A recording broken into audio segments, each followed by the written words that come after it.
Welcome to Trap Balls. This new series is going to describe the early unfortunate detours that often competitive Pokemon players can fall into.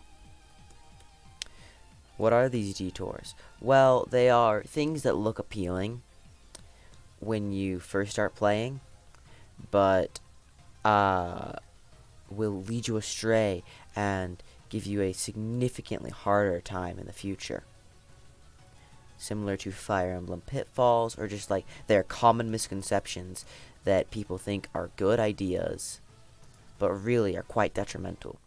This one that we're talking about is perfectly illustrated by this team, just a normal team with an American dream, because it's a lot of normal types. So, let's look at this team. It's got standard 4, all standard sets. We will ignore the crippling Jinx weakness, because pretty much all Steelix and all out attacking Glax have that weakness.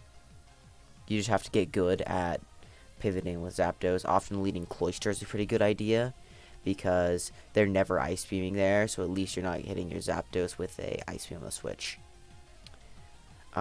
So, how is this a trap ball? Well, the trap ball we're talking about today is more than one experimental Pokemon per team. And as you can see on the bottom here, we have a Tauros and an Ursaring. Both of them are UUPLs.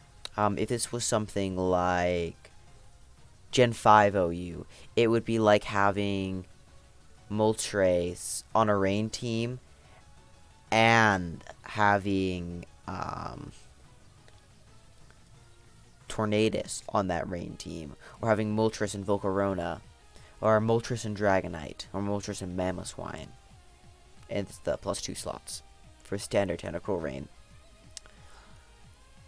So why is this a rule? Because one experimental Pokemon per team is the generally accepted good, you're safe. You'll still be able to play the game well, you won't get too many crippling weaknesses. But breaking this rule seems so appealing, like the triple normal assault, really just hammering home, slamming the checks left, right, and center. Well, here's why. Let's look at, just pretend that Ursaring is a Raikou or a Vaporeon. That fixes this team's matchup in a Jinx. Like, it absolutely, it helps immensely against Jinx. It also helps a lot against Machamp, or even just a Nidoking. Like, yeah, even just a Nidoking, because that helps significantly against Machamp. The Pokemon I've mentioned, Vappy, Nidoking, Raikou, have immense defensive utility. They're all good status. Well, 2 of them are good statuses, whereas Nidoking has many switch-in opportunities. Now, what does Tauros and Ursaring have? Very sketchy defensive utility, because they are a normal type that is not named Snorlax or Blissey. So they do not wall everything in the game from the special side. So this team already struggles to switch into electrics. Hidden Power Water electrics just make this team cry. That's even with the Steelix. And what are we getting in return? Tauros is nice. He's being a pretty decent wall breaker and late game sweeper.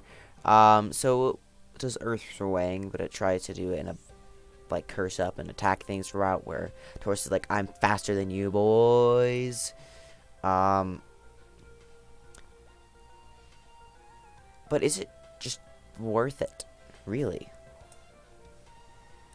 Because the problem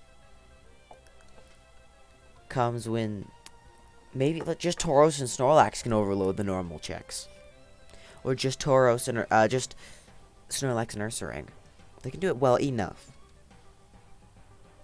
And in the meanwhile, you have something like a Nidoking to help you switch into Machamp, or a Raikou to pivot to just take Jinx's sleep. But with them paired all together,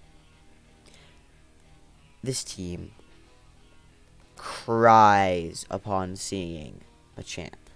This team cries upon seeing Jinx. It's even worse if Jinx is in the lead. Holy cow, late game Jinx just massacres. Which is the case for Sleep Talkers, right? But I don't like that set. On this team. This team just cries. Doesn't even like switching into electrics. Very much.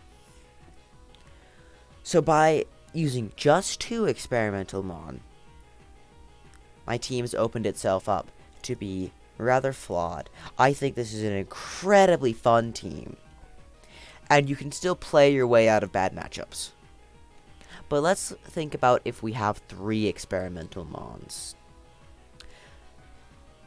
Because I'm a GSC player, we're going to take the traditional case of Triple Thief. I don't know if I have a single Triple Thief team. Take this team, except replace Golem with a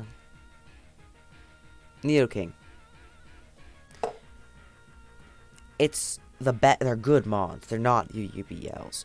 And I can't imagine how hard it would be piloting this team if it was 3 UUBLs. But these are all Mons with slightly sketchy defensive utility. Really, Jinx is very sketchy defensive utility. Gengar sometimes can get mileage, sometimes it gets no mileage. Most of the time it does get something, because there are a lot of normal type moves. But with 3 Mons, this is a Nidoking, pretend like Golem is Nidoking. You're getting the advantage of Triple Thief stuff. And you have like Whirlwind Zapdos to Wall Break, which is quite nice. But the team, in exchange, gains a crippling weakness to Curse EQ Lax, the standard Lax. It just keeps coming in and clicking Double Edge, and then EQs a Gengar. How do you force it out? You have to Thief it, and then punch it a bunch, and maybe you can time a good explosion on it. But you only have 1 of those, because remember, this is a Nidoking. The Golem is a Nidoking. So you have to time an explosion on it, which is really, really hard.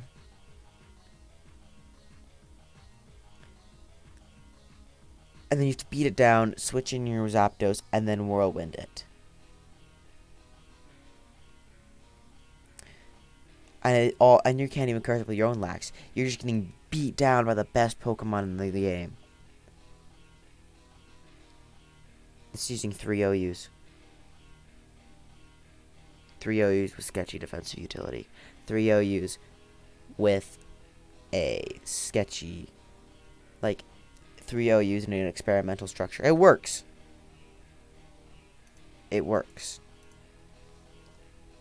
But you can see how it's opening itself up for flaws. And the more experimental Mons you put on a team... What the freak? The crap? Why is there a Rorku on this? Sorry. That's another Trap Ball series, is why people think they can ever use Rorku. Because I hate it. It's awful. Actual garbage. I think it should only ever be used on very select stall teams, which have at least 1 heal bell user. I hate Rorku. It's so bad. Great on ladder, though. It's lovely on ladder. Does amazing stuff. It's one of the better anti-cheese Mons. I think it's exceptional on ladder. Against ladder cheese, that is. But against a good player, it's just devastating how bad Rorku is. So I hope I've got my point across. Is that the more experimental mons you have on a team, the harder it is to actually play the game in a slightly or a unfavorable matchup. Haha, don't worry about this. Don't worry about this. Counterlax definitely isn't a thing. Shh.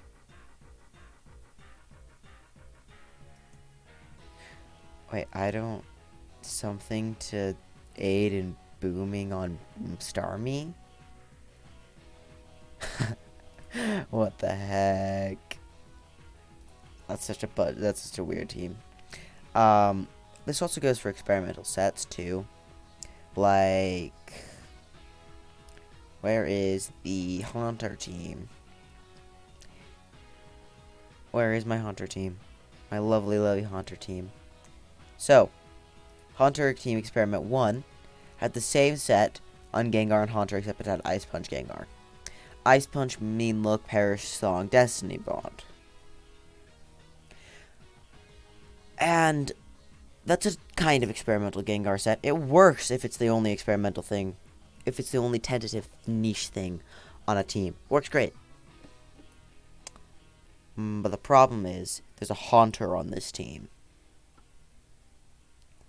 which is incredibly experimental.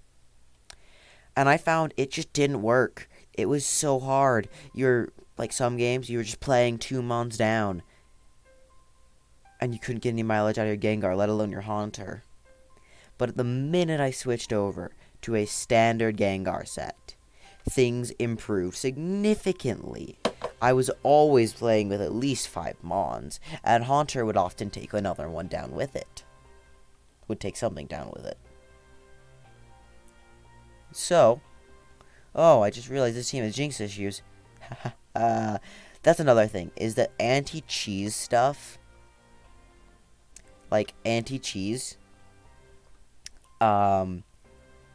gets significantly weaker to it the more experimental stuff you get on.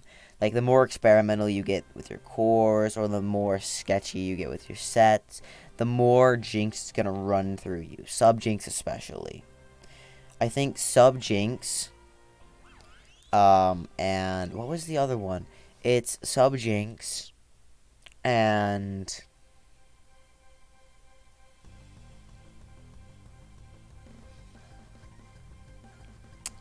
what was it? I'm like, this is really, really,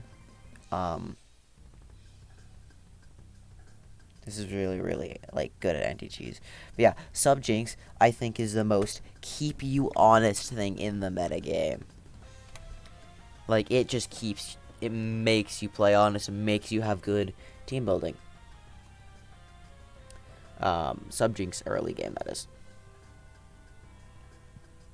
What was it? Was it Sub-Jinx and, like, Sunny Day stuff? Nah.